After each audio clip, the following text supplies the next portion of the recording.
All right. Hello, everyone, and welcome to my webinar tonight on From Diversity to Belonging, a Roadmap for Change. My name is Nikki Akpariwa, and I'm a health equity education coach. And I'm really excited to be sharing with you this journey that I'm taking on my own personal journey from diversity to belonging. I want to share with you some highlights, some things that I've learned. I want this to be really conversational, really engaging, really fun. So grab a pen, a pencil, pull up a chair, grab a mug of something that tastes good to you, and think of this as free professional development. And we'll just kind of talk through what we're going to really think about tonight. So, I have to tell who this is for, right? And I do usually like to do this because I think it helps center our conversations. But this is really for all of us. This is for all nurses. But I tend to think upstream as in academic nurse leaders and nurse faculty and department chairs, deans, DEI officers, and all those persons because they are really the ones that are going to help us make these critical and crucial shifts. They're the ones that are empowered. They're the ones that are emboldened to be able to help us do this work. So I really want you to be the ones that are going to push for more affirmative and, positive changes that we're going to see. So for our discussion, we always want to center it on what's important for our conversation. And so what we're going to do today is we're going to talk about, and examine existing healing practices. Got you there, that promote inclusivity. We're going to identify the importance of belonging on excellence, and we're also going to explore strategies to mitigate incivility in our mindset, because sometimes we don't even think about it, and we have even, micro behaviors, microaggressions you've probably heard of that create these places and spaces that just do not promote belonging. So we're going to talk about ways in which we can do all of these things so that we can really promote belonging. And what is belonging? So it's been a buzzword for the last several years now, I would say. But belonging is really something that we create in the workplace. Is an employee's sense that their uniqueness, their true authentic self is accepted and even treasured by their organization and colleagues. And belonging, to me, this is the part that really hits home, is that it's an accumulation, right? It's a cumulative effect, really, of day-to-day experiences that enables a person to feel safe and to bring their full and unique self to work. So what this says to me, and what I know to be true is we don't just have the right to belong, but we need to belong as humans. Humans are socialized to be in relationship with each other and to be in right relationship with each other, to have healthy boundaries.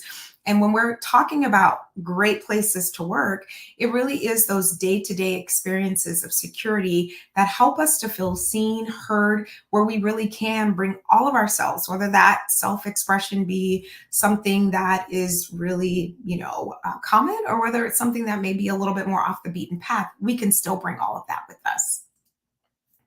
So my question, of course, as you will come to find out if you don't know me by now, I love to think about self-reflection, critical self-reflection. So my question is, have you ever felt like you didn't belong in a space where you thought you would have felt welcome, right? Not have you ever felt like you didn't belong. We've all felt like we didn't belong somewhere, but have you ever felt like you didn't belong in a space where you thought you should have or would have felt welcome? So sit with that, sit with what you feel, sit with what you know.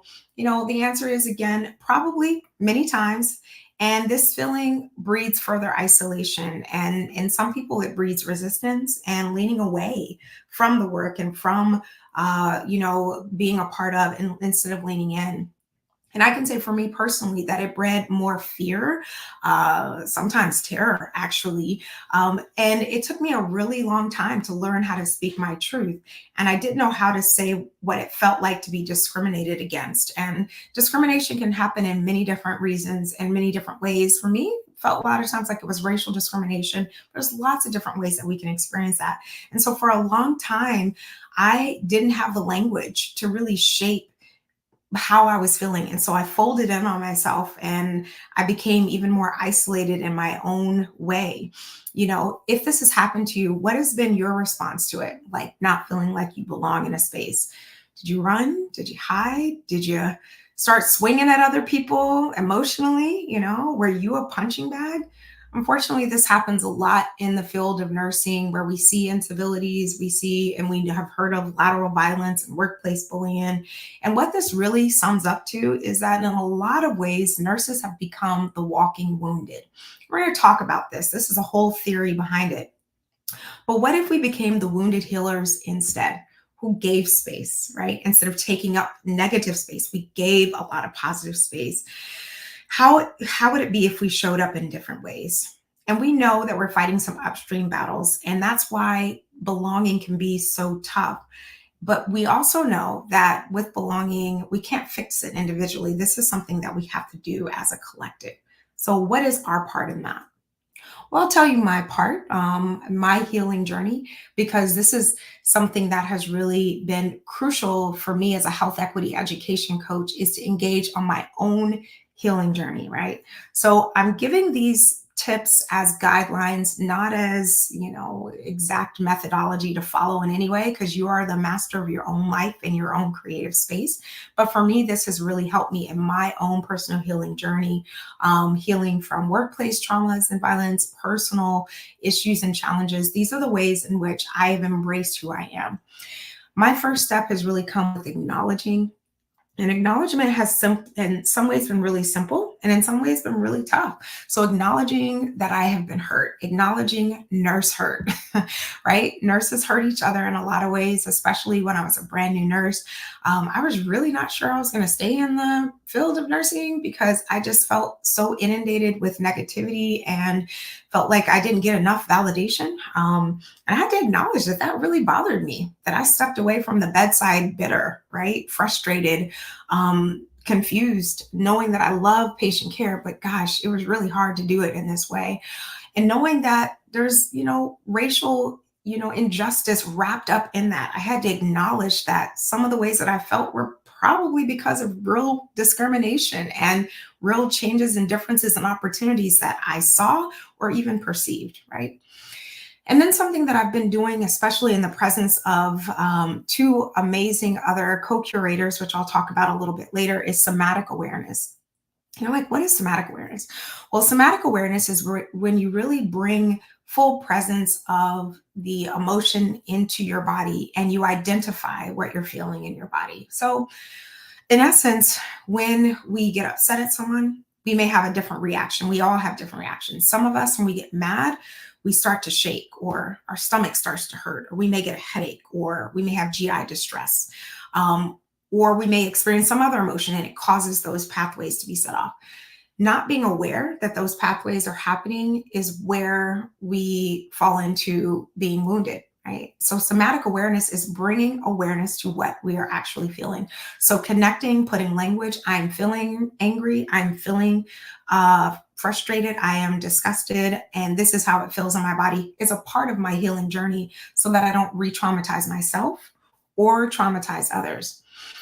And then brave dialogue has been a real big part for me too. So it's a step in the direction. So brave dialogue is not call out culture, right? Call out culture has been on the rise lately, where because we have identified these challenges and especially on racial lines, that we're like, I'm going to call you out for what you're doing.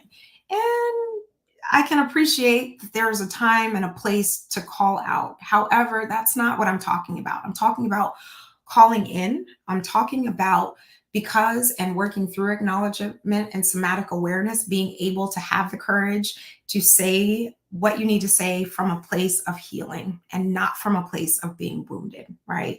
Because wounds and being wounded changes the ways in which we engage in dialogue. So brave dialogue is very different because we're connected. And that's when I believe true healing has happened. And one way I realize that I can really heal, and I have healed, is that I acknowledge all of the different ways in which I am made up. So I acknowledge my identity. I'm not just a nurse. I'm not just a woman. I am a Black woman. I am cisgender. I am the daughter of Southern parents. All those things make me who I am. I'm a preacher's kid, a sister, a wife, a mother. All of these things are important to me. So I think it's important that we highlight these things as well so that we all can have those sense of fostered belonging. And my mission and hopefully your mission, should you choose to accept it, right? Is for me, I help nurse leaders really overcome these structural inequities like structural racism, institutional barriers to change when it has to do with dealing with health equity, teaching health equity, addressing it in real time. I do all this work so that we can nourish belonging, so that nurses are really prepared for the rigor of practice, because it's more than just being prepared to do bedside care, right? It's more than hanging IVs. It's more than doing good reports. It's more than even being able to manage efficiently your patient load. The rigor of practice is being able to care for persons in multicultural, multi-generational spaces, and to do so from a place and space where you're really providing person-centered care, which means that your communication, which oftentimes is a soft skill, has to line up with the practice. So rigor really requires us to strive for excellence. And I'm going to talk more about that too, to have endurance and resilience, and most importantly, to have stamina, to be able to keep going in the face of adversity when we really do want to give up. And part of the biggest challenge, especially when I look back and think about my nursing practice, and when I think about how it changed and evolved, especially over these last 20 years, right? I've been a nurse for almost 20 years, pat myself on the back, not going nowhere either. Psychological safety has become a bigger part of what we're talking about. So when I was practicing 20 years ago on the floor, the expectation was to have high performance standards. You had to get it right. You had to do your drips correctly. You had to clean your lines. You had to make sure that Foley catheter bag was not on the floor, right? And if you're not in clinical spaces, and if you're in practicing spaces like faculty, then you had to be clear in your communication. Your rubric had to be well. Students had to follow the rubric exactly to the T, right? And if they didn't, that's a problem. Nursing has very historically been a rigid, conforming profession. So when I was practicing, there's a lot of standards around high performance, but low psychological safety, which trapped me in a place of anxiety, right? I didn't know what to do. I felt uncomfortable a lot of the times. I was hyper vigilant in the work that I did. I was great at what I did because I was terrified to not be great, right? Anybody remember that? Terrified to not be great. And when I come to think about it, and when I squint just right and open my eyes, some of the hard times we experience in nursing, I believe, were to try to promote excellence. However, excellence without high psychological safety is a combination for disaster. All it's really doing is creating people who are really stressed out, really burnt out, having experiencing compassion fatigue. Does that sound familiar? Lashing out at each other. Does that sound familiar? Right. So when I look at it, even now, excellence has almost become antiquated in the face of so many other complex changes in nursing post COVID, right? Emotional, mental changes and experiences nurses feel about the profession these days. I mean, listen, when I practiced on the floor, I stayed on the floor for about 5 years. I worked in different places and spaces. From what I'm hearing from students these days, I mean, we're lucky if we can keep nurses for 2 years after they graduate from school. And then we're lucky if we can even keep them in the profession, much less keep them invested in the units that they started on, right? So we're seeing more burnout, more fatigue, indifference is starting to crop up, intolerance, incivility has always been there. But I think back in the day, if I squint and look and adjust my lens a little bit, I think we were striving for excellence, but the missing piece in all of that was really belonging. So we're going to talk about what belonging can do and how it can create more. And how all of this journey started for me, because I know you're wondering, how did all this start for you, Nikki? Where did you come about? I've been doing this work for almost 10 years now, where I've been a health equity education coach. And it started for me because I saw gaps. I saw that the missing piece was really belonging, but I also saw that the missing piece was confidence in being able to approach these really structural challenges, structural barriers, these inequities. And I said, listen, let me write this pocket guide to my people about microaggressions and unconscious bias, give them some tools to give them language to really think about this. And what I really wanted to do was give back. I wanted to teach. That evolved into this process of creating. So I've created workshops and I've done motivational speaking. I'm most proud, though, of the healing space dialogues that I do, and I'll share about that, as well as the course that I created, the Nurses Influential Leadership Lab, because it's a comprehensive overview of really how we can create not only belonging but influence in nursing, and how we can tie in social justice, restorative justice, etc. And if you're interested in my workbook, you can scan this QR code and it will take you there so that you can look through it, you can sample it, but you're more than welcome. I'd be excited if you'd be interested in posting it or purchasing it.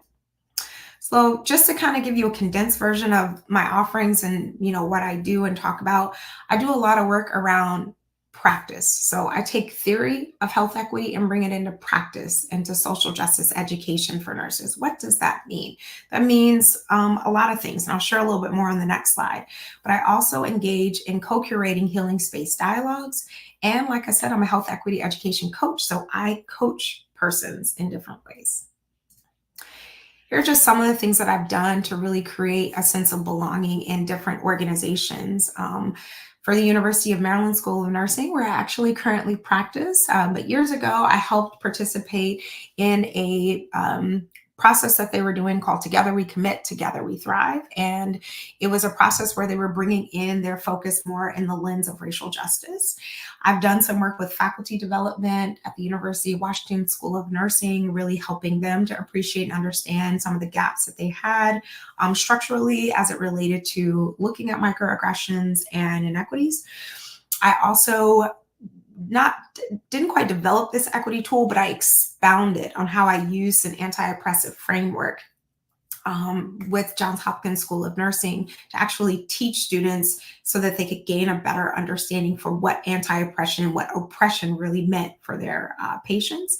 And I partnered with the ANA on Project ECHO to address racism in nursing, where I was able to present with a lot of other really fabulous and amazing nurses who came together to talk about how we can bring equity more into these spaces. And I'll tell you one thing, you really can't have belonging until you tell the truth, right? The truth to me is acknowledgement. That's a big part of it. And you have to tell the truth in every way. You have to tell it all the time. It has to be day to day, like in belonging.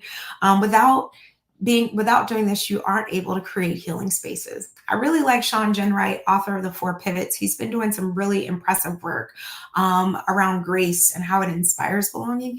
He said in music, they call it the and, in the space between 1 and 2 of the downbeat. 1 and 2 and 3 and 4.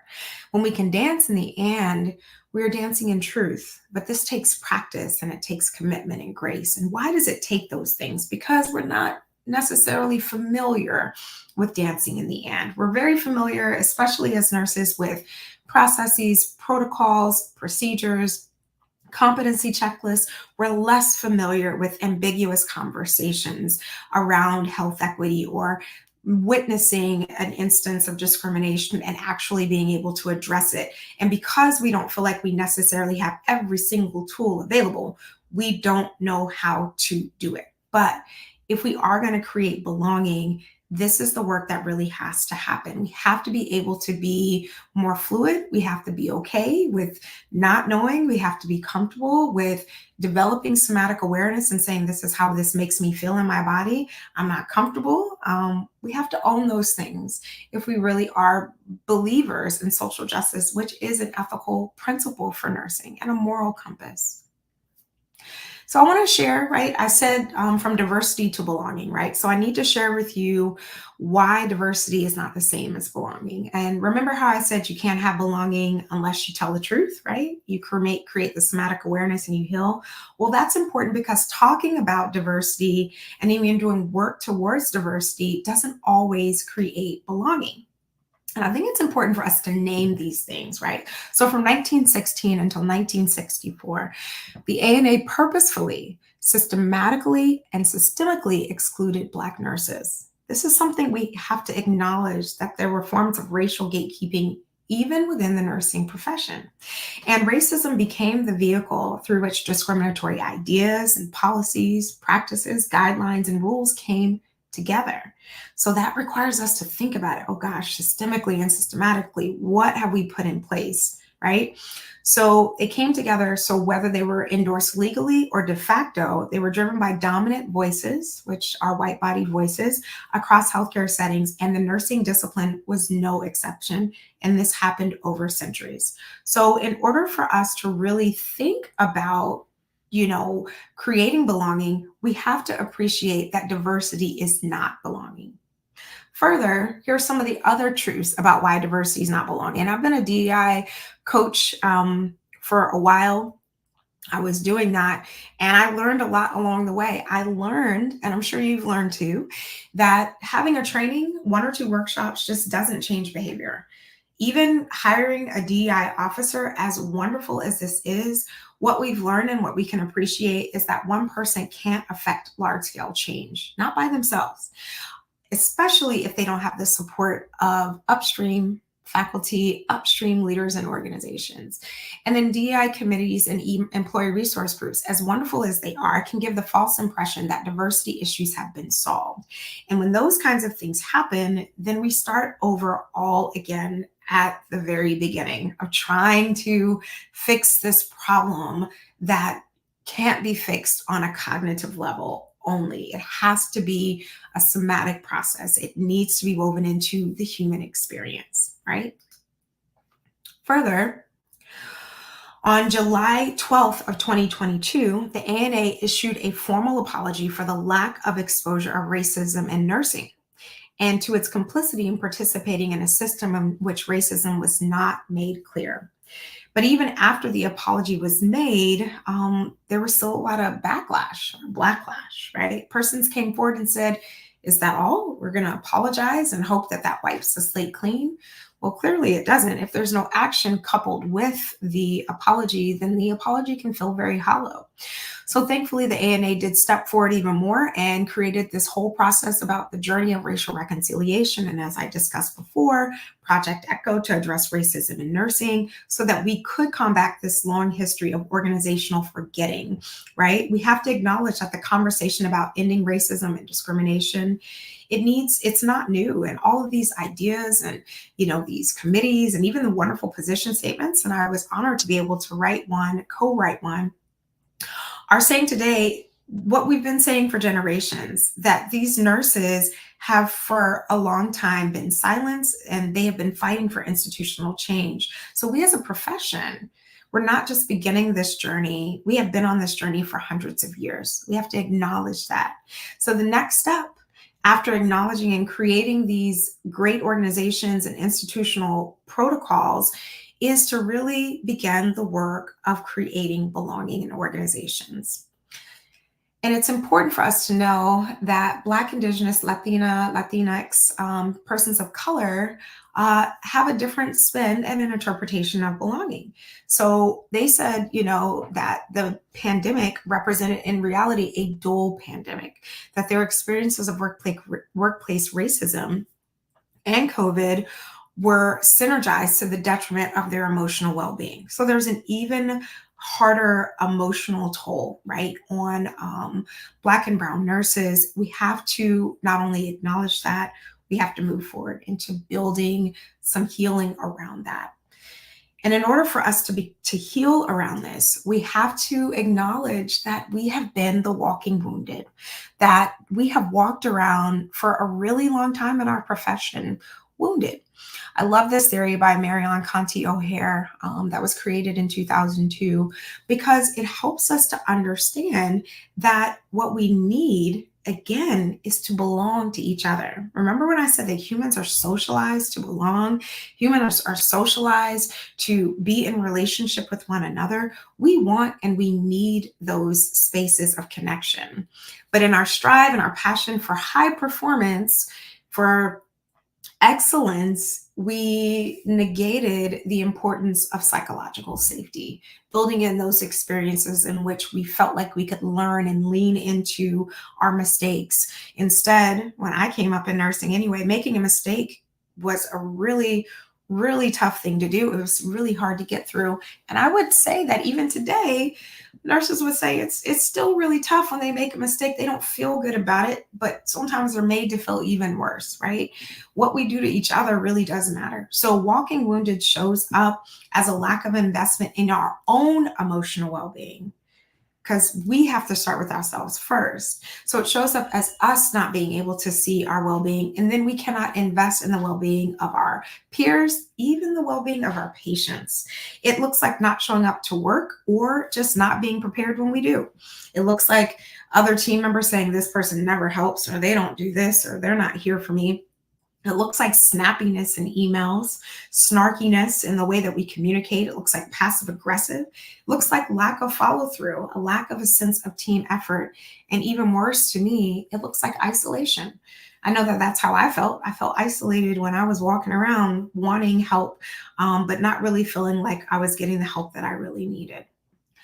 So the stories that we tell ourselves, they tell our story, right? A lot of the times, nurses tell ourselves stories that we can do everything, that we can keep going, that we're going to keep pushing, that we're going to keep no matter what because our patient needs us. Well, guess who else needs us? We need us, right? So when we tell people that we can push and we can go further than anybody else and we put on our cape, we become martyrs. So that often looks like us being exhausted. That looks like us crying later and absorbing the problem now. I've even heard other helping professionals and healthcare professionals say, oh, nurses, if we can't figure it out, they'll catch all of it. They'll figure it all out. So we become the fail safe, right? So not only are we tasked with being nurses, we are social workers and pharmacists. We are thinking through, medication issues, and we are discharge planners. We are all of these different things, and we try to tough it out. And a lot of times what happens is we get these battle scars. So the stories that we tell in nursing tend to be these stories of battle. I'm guilty of that. I am guilty of telling only the stories that were hurtful or that were painful or the stories that made me feel really small. But I'm telling you now, if it wasn't for my colleagues, I wouldn't be here today. If it wasn't for those nurses that came up to me, patted me on the back and said, Nikki, keep going. If it wasn't for my preceptor that said, Nikki, this is something that you can do. Don't worry about it. You messed up this time, but you'll get it the next time, right? If it wasn't for those voices, I don't know where I would be. The challenge is we bought into the lie that this was excellence, but it wasn't inclusive excellence. And it turned us into the walking wounded because martyrs, they don't share the load. Unsung heroes, they don't say anything. They just keep going. But if we're able to identify and recognize the pain, then we can transform it, and we can allow it to transcend us. But we can't transcend pain without acknowledging it. Acknowledgement, right? And taking action, creating somatic awareness, finding it in our body, feeling what the hurt is, working through it. And a lot of the times, what we're asking for, whether we're Black or white or differently abled or wherever we sit, whether we're on upstream or CNOs or we're downstream, what we're asking for is action. We want to see that someone really cares, that we're validated, someone really cares about what's happening. And it's really important for us to understand that until we really care and create space in ourselves to be wounded healers, we'll continue to walk around as the walking wounded. And those pains and those things that continue to burden us as a profession will continue to harm us as a profession. So I want to share a little bit now about healing space dialogue because it's something that's super exciting to me. I'm excited about this because many years ago, I ran into two very impressive nurse coaches like myself, Jane Peterson, Jackie Levin, and we started this journey together very organically, started talking about how can we create justice, especially racial justice in nursing, in community. And we didn't want to do something on Facebook because it felt too out there. We wanted to do something where we're really creating real connection, collaborating, building real belonging inside of community. And we were able to create this space in which nurses come together to do healing space dialogue. And one of the ways that we do it is we start with these community agreements. These agreements say, hey, we acknowledge the following. We acknowledge that we're not here to fix you. We acknowledge that you have healing properties inside your own self, that we're going to tap into those. We acknowledge that we need to be aware somatically of what's happening in our body. So we're going to do things like breath work, and we're going to acknowledge the anxiety, and we're going to breathe through anxiety. We're going to move through the anxieties that we feel. We're also going to acknowledge that white supremacy culture is real, and that white fragility is also real, and that it impacts and impairs our ability to form true connections. And it goes on and on, right? But we developed this as a community. We did this together with persons who participated with us. And then we bring information, we bring content to this space that intersects with personal and systemic challenges. And these challenges are really helping each one of us to find within us the areas that we want to grow in. And we engage with this content, and then we take a moment and we do writing prompts so that we can sink deeper into our own awareness. And that's where I believe the truest part of the healing takes place. We write without scripting ourselves. We write without judging ourselves, which means that if we make, a mistake, we don't cross it out. We just keep going, because we know that our body is trying to tell us something. We share with one another if we want to. We don't have to. There's no pressure to share. And after we do share, we simply acknowledge persons, right? We acknowledge. Again, noticing these processes and these practices that create healing and that create belonging. What we found is that 96% of our nurse participants shared that they felt comfortable sharing about their experiences, which is huge when you're talking about racism and structural barriers and implicit biases and ways you've shown up in sticky situations. It's huge. They were motivated to change their behavior. That was even bigger because, like we said, with traditional DEI trainings, persons aren't necessarily motivated to change their behavior. They are learning and becoming more aware, but that may not impact motivation, but this did. And they were also inspired to use critical self-reflective practices as it relates to social justice. This is the most powerful thing that I could absolutely talk about.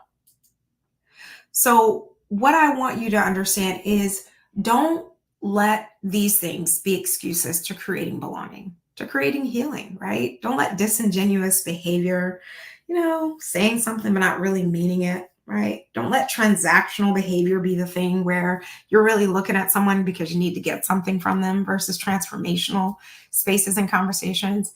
Don't be afraid to create brave and safe spaces. But that usually comes because we've created bravery and safety within ourselves, right? Being able to move from call out culture to call in.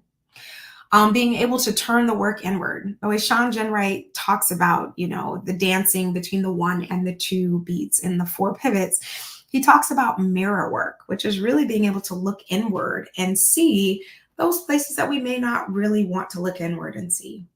And also know that uncomfortable does not mean unsafe. So it does not mean that, oh my gosh, I don't feel good in my body. If you don't feel good in your body, if it's not feeling right, tap into your somatic awareness. Take a breath. Tap your feet, move your hands, stretch yourself out.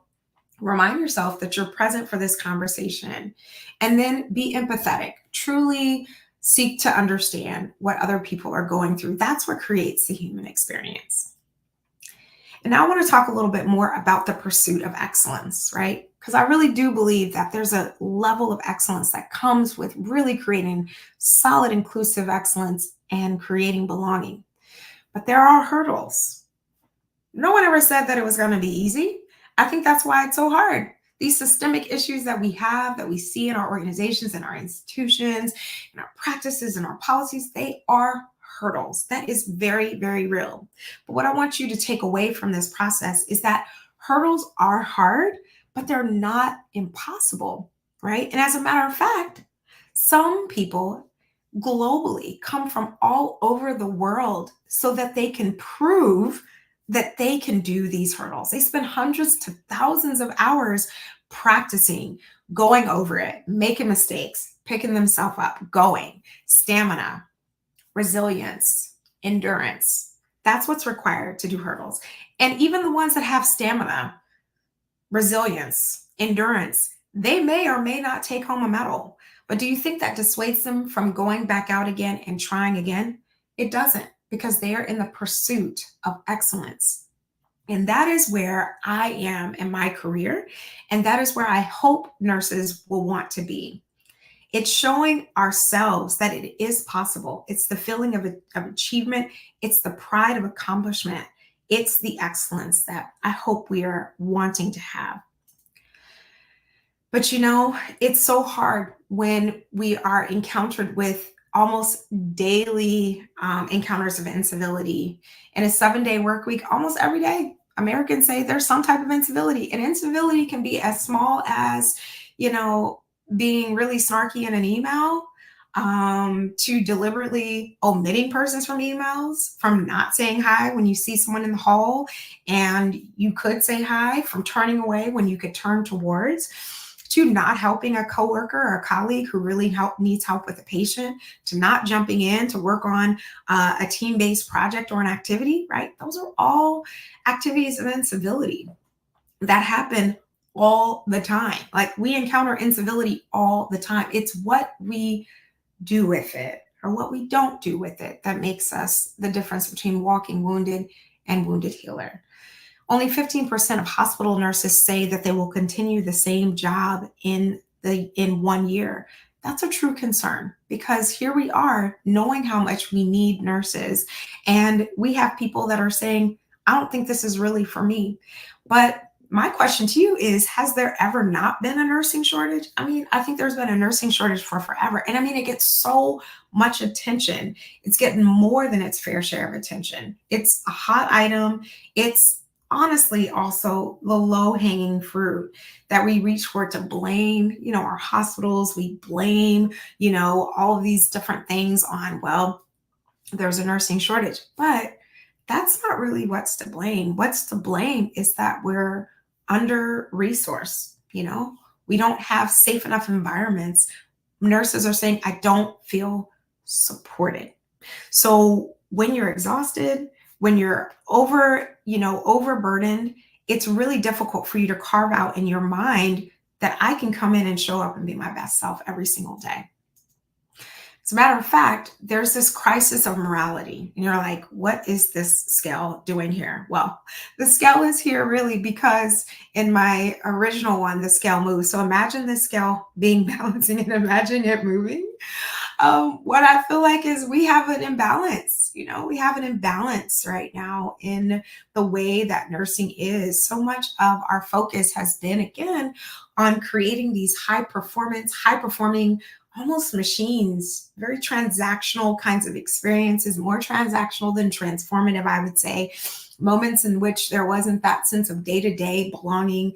There's more invalidation, less flexibility. There's a crisis of morality. Morality is low right now, right? But what if we were to couple high performance with encouragement and validation, and you are welcome here, and we want you to learn. And despite the mistakes that we believe and know you will make, you are inherently good, you're inherently kind, you're inherently worthy because you're a human. What if we coupled those two together? If we coupled those two together, we would get high performance, and we would get we would get high performance standards, and we get high psychological safety. And that creates an environment for learning. That's the environment that we are looking for, which leads me right into coaching. Coaching is the space in which you have someone who is able and willing to receive. They're able to learn, right? They're motivated to learn. So coaching, what it's really about is unlocking a person's potential to maximize their own performance. So you're not doing it for them, which is how we've been historically, doing things. I'll do this, and then you'll do it right after me and it'll get done. Coaching is really not about that. It's more about maximizing that person's own performance. It's helping them to learn, right? Rather than teaching them. Now, this is a shift. This is going to be a really significant shift that I think will happen. But I think coaching is such a powerful, powerful way of being. And I think it's accessible to all of us. Yes, Coaching is what I want to do. Yes, I want to have excellence around coaching, but I think all of us as nurses are coaches. And I talk a lot about this in my Nurses Influential Leadership Lab in my comprehensive course that I offer online. More to talk about that later. But at some point, we've all likely been coached or we've coached others, whether we've coached a child to bake cookies, tie their shoes, right? Or whether someone's coached us to properly insert an IV or to correctly format a document. In one way or another, we know how effective this can be, but why don't we practice it more? Why don't we have more nurses that are there situated as guides and as mentors, linking one to the next? When it comes to coaching, what it really is all about is having the skills to address the needs. So, having the expertise and the wisdom. And this can come from years of practice or not. If you've honed in and you've wanted to pursue excellence, you can find yourself wiser in a couple of years than some make it in 20 years. So, it's about your desire and about your motivation. But really, it's also about watching from the sidelines and not interfering unless there's a need to jump in and to assist.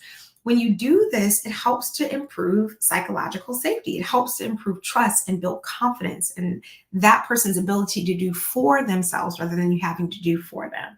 Giving cues instead of telling them the answers, offering encouragement. Say that again, offering encouragement. Encouragement. It's okay to say good job. And then it's even better to say good job. And here's why you did a good job. And if you really, really want to get that person deeply invested in their experience and wanting to be a team member and wanting to be there with you and really belonging there, then you'll ask them some self-reflective questions to help guide their learning. You'll ask them things like, what are you taking away from this experience? What are your strengths? Where do you want to grow? When do you think you'll, really take off in this space?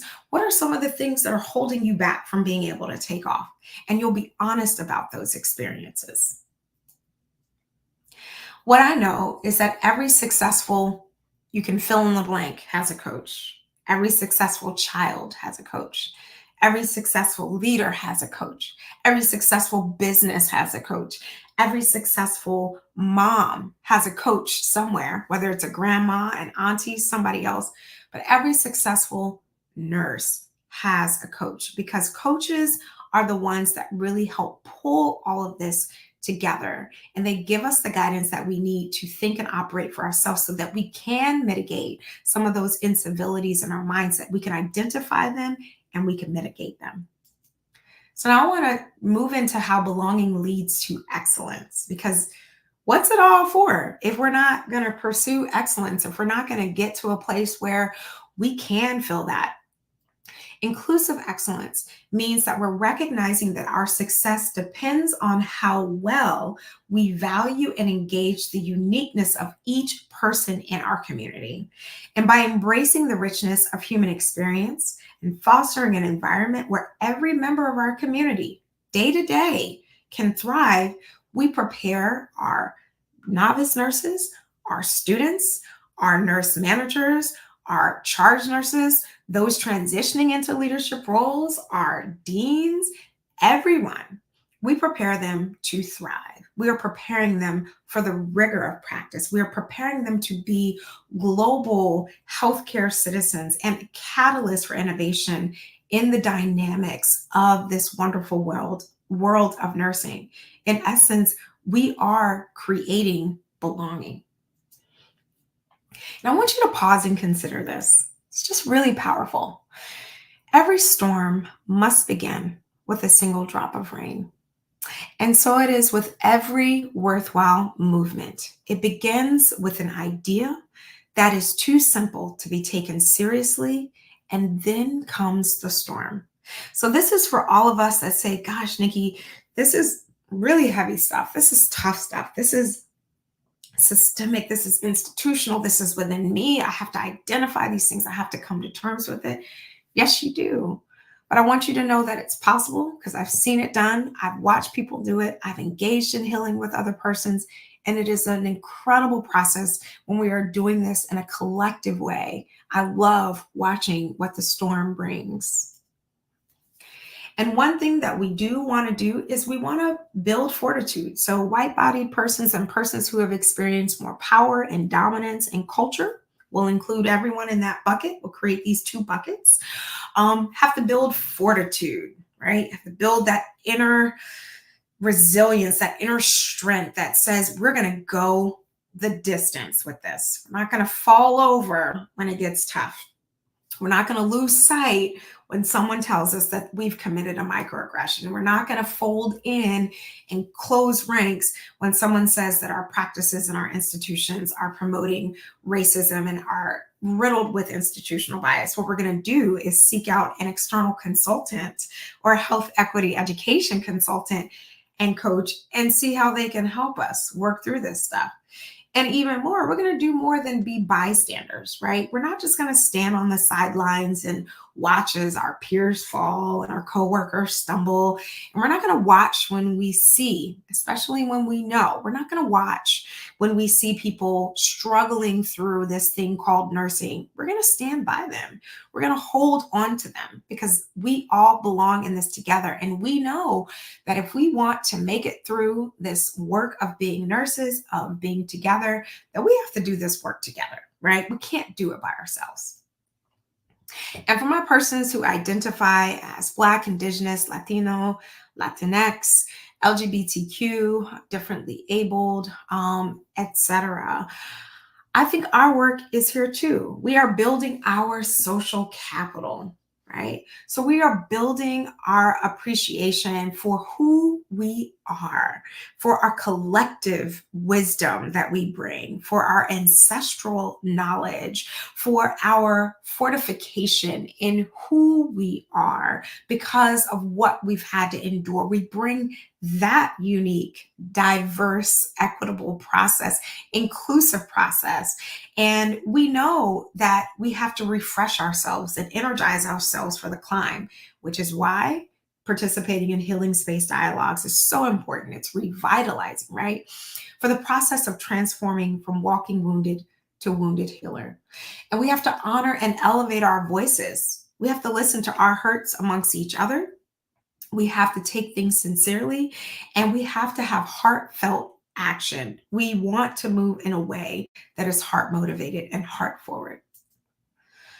Building community and being flexible and extending ourselves happens when we feel like we belong. We can come together when we feel like we belong. We can be a part of something greater when we feel like we belong. We can create the storm that we need when we feel like we belong.